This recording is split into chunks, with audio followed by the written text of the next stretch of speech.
Artificial blood మీరు విన్నది కరెక్టే. జపాన్ లో ఒక కొత్త టెక్నాలజీ వచ్చింది ఆర్టిఫిషియల్ బ్లడ్ అని.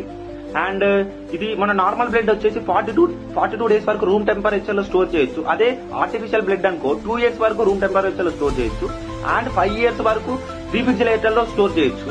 అండ్ ఇలా గుడ్ థింగ్ వచ్చేసి ఈ బ్లడ్ అనేది అందరికి ఉపయోగపడుతుంది అండ్ అన్ని బ్లడ్ గ్రూప్ వాళ్ళకి ఇది ఉపయోగపడుతుంది. అది మోస్ట్ ఇంపార్టెంట్ పాయింట్. అండ్ ఇది రీసెంట్ గా మార్చ్ 2025 లో ఇది ఒక అడల్ట్ మీద టెస్ట్ చేశారు అండ్ అతనికి ఆల్ రైట్ అంతా మంచిగానే ఉంది. అండ్ ఇది ప్రజెంట్ లైవ్ లోకి వచ్చేసరికి 2030లో ఇది రిలీజ్ అవుతుందని సైంటిస్టులు చెప్తున్నారు. అండ్ ఇది కానీ మన ప్రజెంట్ లైఫ్ లోకి వస్తే మనకి డోనర్స్ అనేది అంత అవసరం లేదు.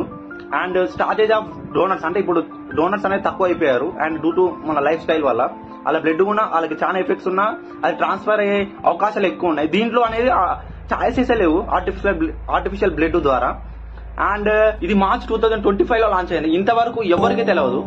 వేరే చెత్త కంటెంట్ అయితే అందరికీ తెలుస్తుంది, కాకపోతే ఈ కంటెంట్ అయితే ఎవరికి తెలియదు.